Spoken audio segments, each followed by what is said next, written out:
এখনো পর্যন্ত প্রশাসনের স্তরে স্তরে, অর্থনীতির স্তরে স্তরে, সমাজের স্তরে স্তরে বিভাজনের রাজনীতি চলমান রয়েছে। এখনো পর্যন্ত দেশ মাদক মুক্ত হয় নাই, দুর্নীতি মুক্ত হয় নাই, চাঁদাবাজ মুক্ত হয় নাই, সিবি নিয়ে বেকারের অফিসের দরজায় দরজায় ঘোরা বন্ধ হয় নাই, জিনিসপাতির দাম এখনো পর্যন্ত কমে নাই। এটা সত্য। আমরা হয়তো এখন এই অভ্যুত্থানের মধ্য দিয়ে নতুন সরকার ক্ষমতায় এসেছে, অনেকে আমাদেরকে বলে আগে আমরা রিকশায় চলতাম, এখন নাকি আমরা গাড়িতে চলি। কিন্তু যারা এই কথা বলে তারা ভুলে গিয়েছে তারা আগে রিকশা চালাতো, এখন তারা প্রাদুগার চালায়। তাদের নিজেদেরকে প্রশ্ন করা উচিত, তারা যখন আগে ধান খেতে ঘুমাতো, তারা যখন ঢাকায় রিকশা চালাতো, এই কয়েকদিনের মধ্যে তারা এখন কিভাবে নিজের গাড়ি কিনেছে। মামলা দিয়ে, মামলা বাণিজ্য করে, সমাজে বিভাজন সৃষ্টি করে যে অর্থ তারা ইনকাম করেছে, বালু বাণিজ্য করে, নদীর বালু কেটে দিয়ে বালুমহল করেছে। আগে নিজেকে প্রশ্ন করতে হবে। প্রিয় সোনাগাজীবাসী, আমরা চাঁদাবাজির পরিবর্তন চেয়েছি, একই সাথে সাথে চাঁদাবাজেরও পরিবর্তন চেয়েছি। আমরা দুর্নীতির পরিবর্তন চেয়েছি, আমরা চেয়েছি দুর্নীতিগ্রস্ত যে ব্যক্তি তারও সমাজ থেকে যুক্ত হবে এবং দুর্নীতিরও চিরকালীন ভাবে এই সমাজ থেকে যুক্ত হবে। অত্যন্ত দুর্ভাগ্যজনক বিষয়, এই জিনিসগুলোর শুধুমাত্র হাত বদল হয়েছে। সোনাগাজীতে আগে একটা পক্ষ বালুর ব্যবসা করত, এখন আরেকটা পক্ষ বালুর ব্যবসা করছে। আগে একটা পক্ষ মামলা বাণিজ্য করেছে, এখন আরেকটা পক্ষ মামলা বাণিজ্য করছে। প্রিয় সোনাগাজীবাসী, ইতিমধ্যে আমার আগের বক্তারা বলেছেন দেশে এখনো পর্যন্ত কর্মসংস্থান নিশ্চিত হয় নাই। যেই চাকরির আন্দোলনের মধ্য দিয়ে এই গণ অভ্যুত্থান সূচিত হয়েছিল, আমার বেকার ভাইয়েরা এখনো পর্যন্ত তাদের কর্মসংস্থান আমরা নিশ্চিত করতে পারি নাই। নতুন সার্কুলার দেওয়া হচ্ছে না, দলীয় বিবেচনায় চাকরি দেওয়া হবে বলে এই সার্কুলার গুলোকে বন্ধ করে রাখা হয়েছে। আমার বেকার ভাইদের কর্মসংস্থান নিশ্চিত করতে হবে।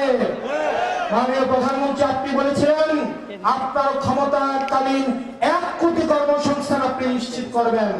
গত 6 মাসে 1 কোটি দূরে থাক, 10 লাখ দূরে থাক, একটা কর্মসংস্থান আপনারা নিশ্চিত করতে পারেন না। আওয়ামী লীগ দীর্ঘ সময়ে প্রপাগান্ডা চালিয়েছিল বিদ্যুৎ নিয়ে বিএনপির বিরুদ্ধে। আমরা সেই প্রপাগান্ডায় বিশ্বাস করতে চাই না, কিন্তু বিএনপি সরকার ক্ষমতায় এসে জনগণের হাতে ইলেকট্রিসিটির পরিবর্তে, বিদ্যুতের পরিবর্তে হারিকেন এবং মোমবাতি ধরিয়ে দিয়েছে। এখন আবার সভ্যতার প্রাচীন কালের মতো এখন মাঝে মাঝে বিদ্যুৎ আসে। আগে মাঝে মাঝে বিদ্যুৎ যেত, এখন মাঝে মাঝে বিদ্যুৎ আসে। সংসদে দাঁড়িয়ে বিদ্যুৎ মন্ত্রী বলেন ইলেকট্রিসিটি নাকি যায় না, ইলেকট্রিসিটি নাকি সব সময় থাকে। মাননীয় মন্ত্রী, জনগণের কাছে আসেন, এসি রুমে বসে সংসদের এসির মধ্য থেকে এসি গাড়িতে চলে এসি বাসায় থেকে জনগণের কষ্ট বোঝা যায় না। বিদ্যুৎ মন্ত্রণালয়ে বিদ্যুৎ যায় না, আপনার বাসায় বিদ্যুৎ যায় না, আপনার সংসদে বিদ্যুৎ যায় না, বিদ্যুৎ থেকে আমাদের বাংলার প্রত্যেকটা ঘরে ঘরে যায়। আজকে সমাজে সরকারের কথা ছিল শিক্ষিত বেকার যুবকদের হাতে চাকরি তুলে দেওয়ার কথা। অত্যন্ত পরিতাপের বিষয়, চাকরির পরিবর্তে মাদক এবং জুয়াকে উন্মুক্ত করে দেওয়া হয়েছে। প্রত্যেক মোড়ে মোড়ে অনলাইন জুয়া, প্রত্যেক দোকানে দোকানে অনলাইন জুয়ার সয়লাভ। ওইদিকে স্বরাষ্ট্রমন্ত্রী, উনার এলাকায় হচ্ছে মাদকের সবচেয়ে বড় হাব, উনার নিজের এলাকায় মাদক সিন্ডিকেটেও চুরবর। পাছে লোকে বলে মাদকের সাথে উনার কি কোন ধরনের প্রশ্রয় আছে কিনা এটা আমাদের ভেবে দেখা উচিত। প্রত্যেকটা ঘরে ঘরে, প্রত্যেকটা সমাজে সমাজে মাদক যেভাবে ছড়িয়ে পড়ছে, কোন সুস্থ তরুণ প্রজন্ম বেড়ে উঠবে না। আপনারা আগে বলতেন ঈদের পরে আন্দোলন, ঈদের পরে আন্দোলন, কিন্তু কোন ঈদের পরে সেই ঈদ বাংলার জনগণ আর দেখতে চায়, পায় নাই। বাংলার জনগণ, ছাত্র সমাজ আর ঈদের পরে আন্দোলনের জন্য বসে থাকে নাই, নিজেরাই রাস্তায় নেমে এসে ফ্যাসিবাদের পতন ঘটিয়েছে। সংসদের মধ্যে মাননীয় স্বরাষ্ট্রমন্ত্রী বলেছিলেন ঈদের পরে বিশেষ অভিযান। কোন ঈদের পরে উনি সেটা তো বলেন না। রোজার ঈদ গেল, কুরবান ঈদ গেল, কিন্তু ঈদের পরে মাদকের বিরুদ্ধে বিশেষ অভিযান আর দেখা গেল না। মানে স্বরাষ্ট্রমন্ত্রী, আপনি যদি একটু স্পষ্ট করতেন কোন ঈদের পরে, তাইলে আমরা আশ্বস্ত হতাম। আর যদি স্পষ্ট না করেন, 24-এ যেভাবে সাধারণ ছাত্র জনতা রাস্তায় নেমে এসে নিজ দায়িত্বে নিজে বিকল্প হয়ে এই ফ্যাসিবাদকে পতন ঘটিয়েছিল, ঠিক সেভাবে বাংলার ঘরে ঘরে প্রতিরোধ গড়ে উঠবে এই মাদক এবং দুর্বৃত্তায়নের বিরুদ্ধে। আমি নির্বাচন করেছি কুমিল্লার দেবিদ্বার থেকে। জনগণ বিনা পয়সায় আমাকে ভোট দিয়েছে। নারীরা ডিম বিক্রির টাকা আমাকে দিয়েছে। তরুণ প্রজন্ম স্কুলের টিফিনের টাকা দিয়ে তারা পোস্টারিং করেছে। জনগণ আমার জন্য টাকা খরচ করেছে। আমি মাঝে মাঝে বলি নির্বাচন করতে আমার টাকা খরচ হয় না, এটা সত্য, কিন্তু নির্বাচন করতে টাকা খরচ হয়েছে। কিন্তু এই টাকা জনগণ আমার পক্ষে খরচ করেছে।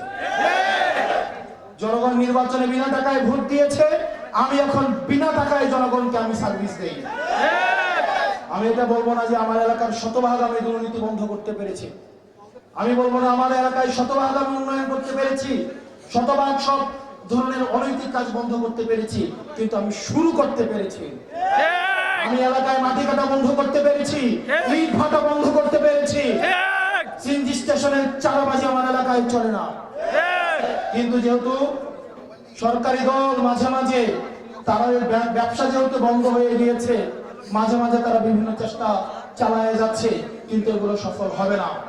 কারণ দিন শেষে আমার বৈধতা হচ্ছে জনগণ।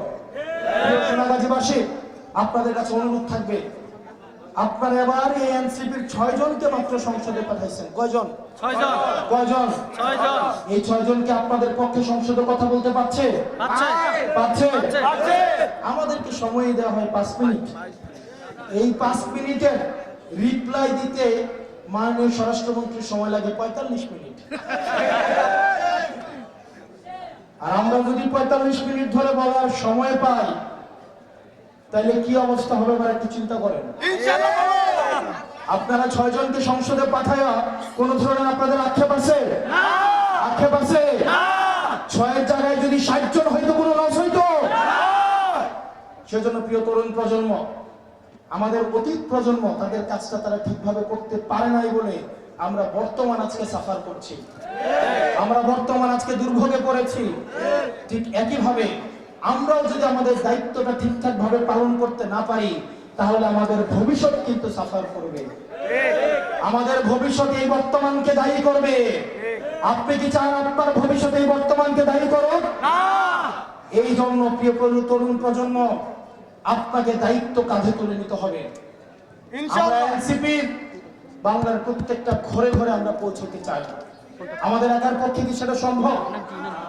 ভাই, আমাদের বিপক্ষে অনেক অভিযোগ দেওয়া হয় দুর্নীতি। ফেনীর ত্রাণ চুরির অভিযোগ দেওয়া হয় না? ফেনীতে দাঁড়ায় বলতেছি, ফেনীর ত্রাণ চুরির অভিযোগ দেওয়া হয় না? দেওয়া হয় না? মসজিদ কমিটির টাকা যদি আপনি উঠান, মসজিদ কমিটির টাকা রাস্তায় মাঝে উঠায় না অনেকে।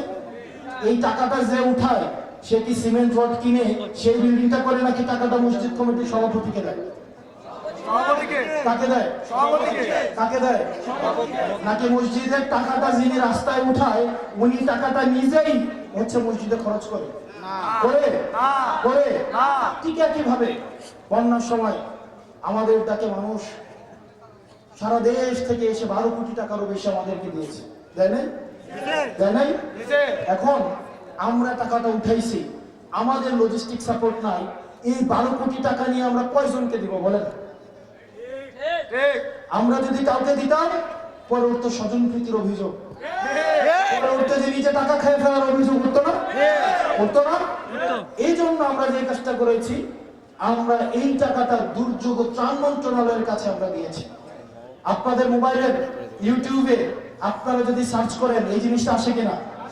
আসে কিনা? এই তরুণ প্রজন্ম কি শিক্ষিত না নাকি অশিক্ষিত?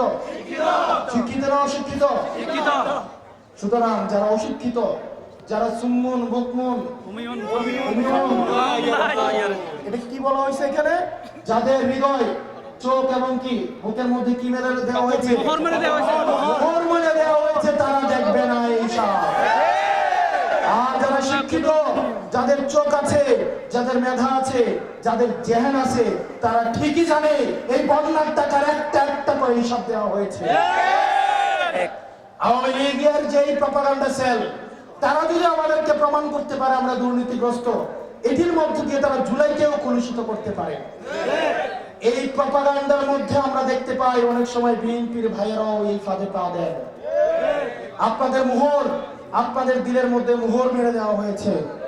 আপনাদের দিল উন্মুক্ত করেন, তাহলে দেখবেন একটা একটা করে পয়সার হিসাব আমরা দিয়ে দিয়েছি। প্রিয় সোনাগাজীবাসী, অন্তর্বর্তীকালীন সরকারের সময় হয়তো আপনারা আমাদেরকে বলতেন, আমরা যখন বলতাম দুর্নীতির প্রমাণ থাকলে আমাদেরকে দেন, তখন হয়তো আপনারা আমাদেরকে বলতেন আপনাদের সরকার আপনাদের বিরুদ্ধে তো তদন্ত করবে না। এখন সরকার কি আমাদের? এখন সরকার আমাদের? পুলিশ আমাদের? ডিজিএফআই আমাদের? এনএসআই আমাদের?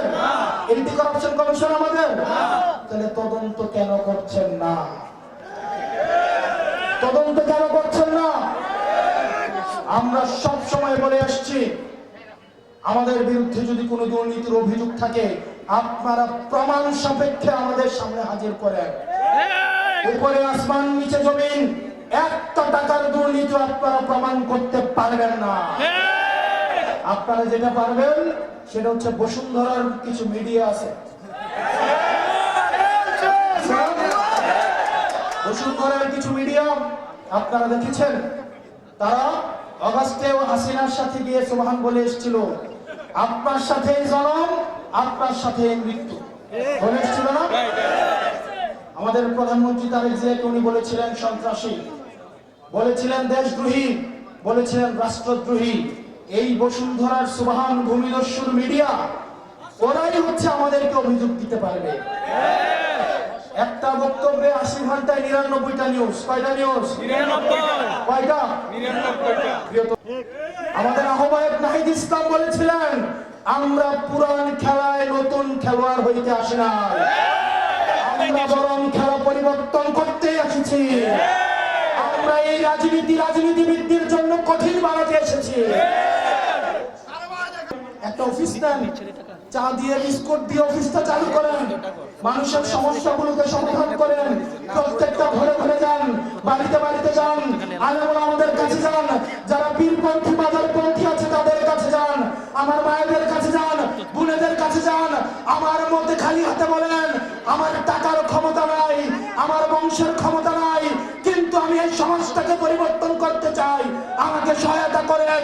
এই মা বোনেরা, স্কুল কলেজের শিক্ষার্থীরা, মাদ্রাসা পড়ু ভাইয়েরা, আমার মা বোনেরা আপনার জন্য সাহায্য নিয়ে এগিয়ে আসবে। আমার ব্যবসায়ী ভাইয়েরা সাহায্যের জন্য এগিয়ে নিয়ে আসবে, কারণ তারা চাঁদাবাজ মুক্ত সমাজ চায়, তারা দুর্নীতি মুক্ত সমাজ চায়। আমার তরুণ প্রজন্ম চাকরি চায়, আমার তরুণ প্রজন্ম সুখী সুন্দর বাংলাদেশ দেখতে চায়, এবং এই দায়িত্ব আমাদেরকে নিতে হবে। আমরা জুলাই যেভাবে বলেছিলাম, আমি কে তুমি কে বিকল্প বিকল্প, ঠিক সেভাবে আমাদেরকে বিকল্প হয়ে উঠতে হবে।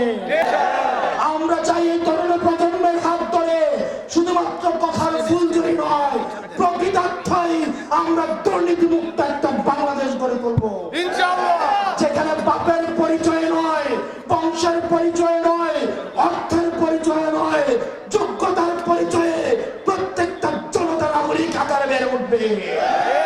আমাদেরকে মনে রাখতে হবে, তরুণ প্রজন্ম, আমার আগের প্রজন্ম আমাদেরকে প্রতারিত করেছে, তারা তাদের ব্যবসা বাণিজ্য দেখেছে, তারা দেশে তাদের রাজনীতি করে তাদের সন্তানকে বিদেশে পড়িয়ে বিদেশে পড়ায়, চিকিৎসালয়ে গেলে বিদেশে যায়, তাদের সন্তানকে বিদেশে রেখে আরেকজনের সন্তানকে সরকারি স্কুলে পড়ায়।